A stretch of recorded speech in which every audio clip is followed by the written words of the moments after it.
उत्तर प्रदेश के मुख्यमंत्री योगी आदित्यनाथ के रिएक्शन की कर लेते हैं। उत्तर प्रदेश के मुख्यमंत्री योगी आदित्यनाथ ने प्रतिक्रिया दिया। बांग्लादेश में जो कुछ हो रहा है उस पर उन्होंने प्रतिक्रिया दी है। उनका कहना है कि मंदिरों और हिंदुओं पर हमला हो रहा है। इन हमलों की वजह समझने की जरूरत है।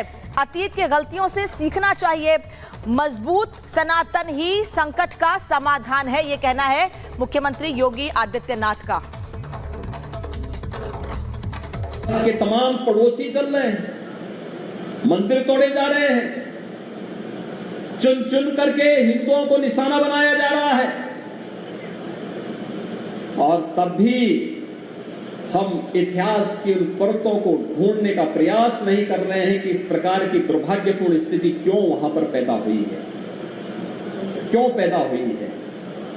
और इसलिए बहनों भाइयों, हम याद करें, जो समाज इतिहास की गलतियों से सबक नहीं सीखता है उसका उज्जवल भविष्य पर भी ग्रहण लगता है।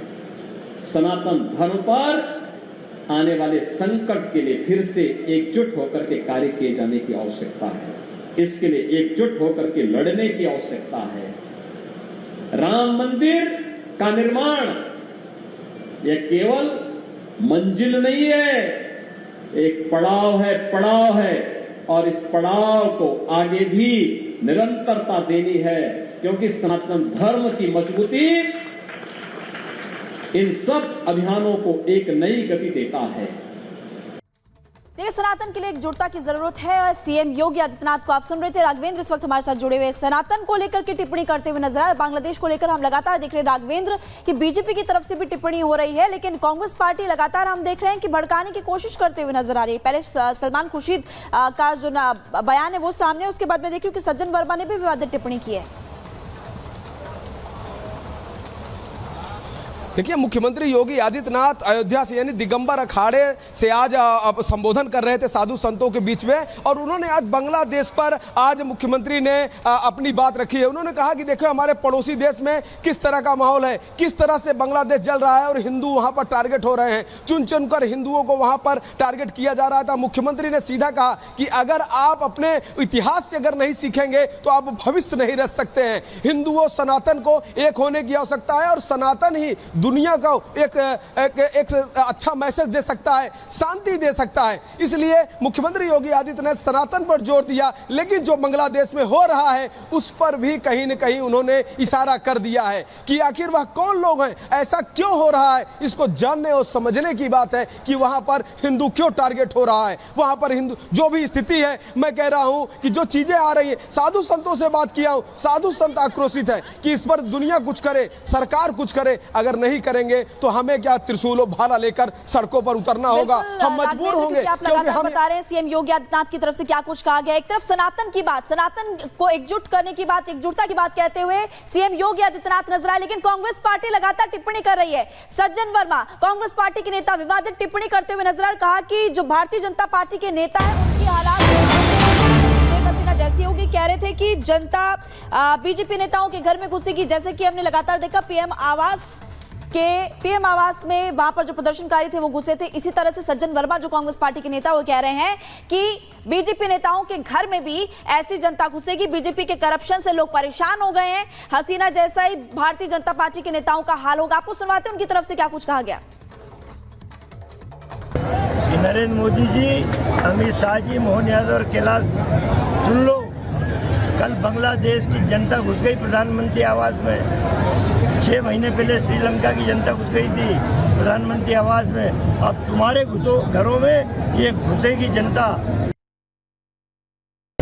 नरेंद्र मोदी जी, अमित शाह जी, मोहन यादव और कैलाश, सुन लो, कल बांग्लादेश की जनता घुस गई प्रधानमंत्री आवास में। 6 महीने पहले श्रीलंका की जनता घुस गई थी प्रधानमंत्री आवास में। अब तुम्हारे घरों में ये घुसेगी जनता। तो कांग्रेस की ओर से जिस तरह से लगातार बांग्लादेश को लेकर भारत से तुलना करते हुए बयान दिए जा रहे हैं, उस पर भारतीय जनता पार्टी के नेता भी हमलावर हैं। संबित पात्रा ने भी कांग्रेस को जवाब दिया है। एक तरफ सज्जन वर्मा, उसके पहले सलमान खुर्शीद ने बांग्लादेश को लेकर जो बयान दिया और कहा कि भारत में भी ऐसी स्थिति बन सकती है, उस पर संबित पात्रा भी कांग्रेस पर हमलावर है। प्रकार से सलमान खुर्शीद, और केवल सलमान खुर्शीद नहीं, अभी सुनने में आ रहा है कुछ और कांग्रेस के नेताओं ने भी ये कहा है कि जो स्थिति आज बांग्लादेश में है उसी प्रकार की स्थिति भारत में भी हो सकती है। आप चिंता करके देखिए, सोच करके देखिए किस प्रकार की सोच कांग्रेस पार्टी की है। आज मुझे याद आता है जब पार्लियामेंट में खड़े होकर राहुल गांधी कहते थे कि इस देश में आग लगेगा, इस देश में दंगे होंगे, इस देश में प्रधानमंत्री जी के ऊपर हमला होगा, तो वो क्यों कहते थे? और जब विदेश यात्रा में राहुल गांधी जाते थे और कई लोगों से चोरी चुपके विदेश में जाकर मिलते थे और भारत के खिलाफ वहां कह के आते थे, तो आज मालूम पड़ रहा है आखिरकार मंशा क्या थी। यह बहुत ही गंभीर विषय है। बांग्लादेश वाले बयान पर पूछे गए सवाल पर रिपब्लिक भारत ने जब सलमान खुर्शीद से सवाल पूछा, जो कहा वो निजी कार्यक्रम में कहा, सलमान खुर्शीद ने फिलहाल टिप्पणी की। एक कार्यक्रम में सलमान खुर्शीद ने कहा था कि भारत में भी बांग्लादेश जैसे हालात हैं और भारत का सिस्टम इसे रोक रहा है, बांग्लादेश जैसा प्रसार नहीं हो रहा। आपको सुनवाते हैं उनकी तरफ से आखिर क्या कुछ कहा गया।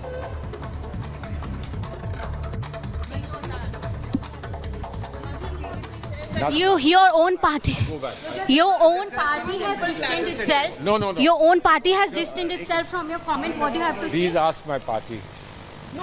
Do you think a comment like this? Why did you make a comment like this? Don't you think it undermines the image of your own country? What you're undermining is my freedom not to say something. You have to be. If you made such a comment in a public platform, You should not be going anywhere to people that you abuse all the time. Please. you made a comment about your country like this in a public platform. What do you have to say about this? I say whatever I say in public, never in private.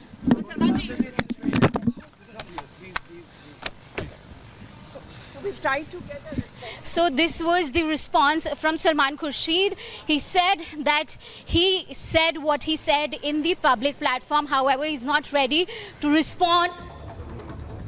तो सलमान खुर्शीद ये कह रहे हैं कि उन्होंने अपने एक निजी कार्यक्रम में ऐसी बात कही थी, पब्लिकली ऐसी बात नहीं कही गई थी। इस पर कोई जवाब चाहिए तो पार्टी से बात कीजिए, इस पर पार्टी इस पर सफाई देगी। गणेश हमारे साथ जुड़े हैं। गणेश, बयान नेता दे रहे हैं और वो कह रहे हैं कि पार्टी इस पर सफाई देगी, हमारी पार्टी से बातचीत कीजिए, जबकि पार्टी ऐसे बयानों से कई बार किनारा कर लेती है। देखिए, जिस तरीके से जो सलमान खुर्शीद का जो बयान आया उसके बाद पूरी तरीके से सवाल खड़े हो रहे हैं कि जिस तरीके से जो सलमान खुर्शीद कह रहे हैं, जिस तरीके जो हालात बांग्लादेश में हुए उस तरीके से भारत के अंदर भी हो सकते हैं। उसके बाद सत्ता में जो रूढ़ है बीजेपी, उसको लेकर पूरी तरीके से निशाना साध रही है और कह रही है कि इनके मंसूबे किस तरीके से वो साफ तौर से दिखाता है।